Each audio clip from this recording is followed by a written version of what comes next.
Oli KAKALAAMU TYMZ genda jasso kwate ngotuza sakono tugoberera akubuza kono kwaninza konze KAKALAAMU de answer babuzizaako nnyo mwenna abatugoberera mu mbeera y'enjawulo amonti Sylvia babirye nembuzaako mwenna abatufuna mu mbeera y'enjawulo mwebanywe eyadala kwate nga mutuwuliriza mbalaba atera mbalaba nga mukomentinga mu buli mbeera so mwebale nnyo mwebale ddala na mungero okwate nga mutegeeza ku bannamwe basubscribing alaba tola babulabi wabula ngeza kwate nga osubscribinga gezaako kwate nga osharingira kwa ne bantu basokwate nga bejja begatta ku KAKALAAMU TYMZ family sokwate atunyumirwa ensonga zino zokwate nga bera updated every day every time and every second ya wekiri kale nyala soka okuyozayeza ku mama wa Dr. Amili omwana oyo gwogeza kwate ngolaba ku screen yoko Dr. Amili ono yembadde nzija bategeeza ku yali blogger nendoza kati abuvaamu ngiri jana atira okufuuka taata but at least this time round today kigeza ko kwata kitu confirming ati ono ye taata w'omwana wa chosen bake ali mu lubuto atana kubatenga azalibwa singa mukama anaba muyambe nazalibwa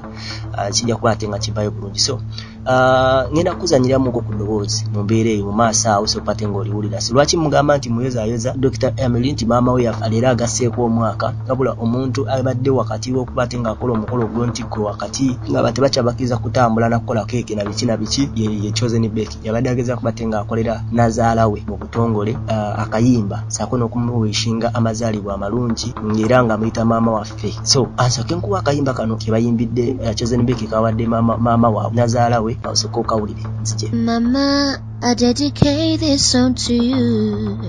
Wherever you there, my mama, I just wanna say thank you. Mama Maggie, I did sing this song for you. Wherever you there, my mama, I just wanna say thank you, boo boo. Mama, God bless you, mama. Miss you, oh mama. God bless you, mama. Mama and mama.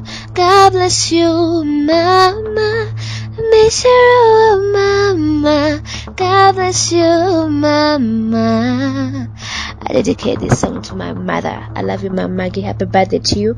May you live more longer and have good life.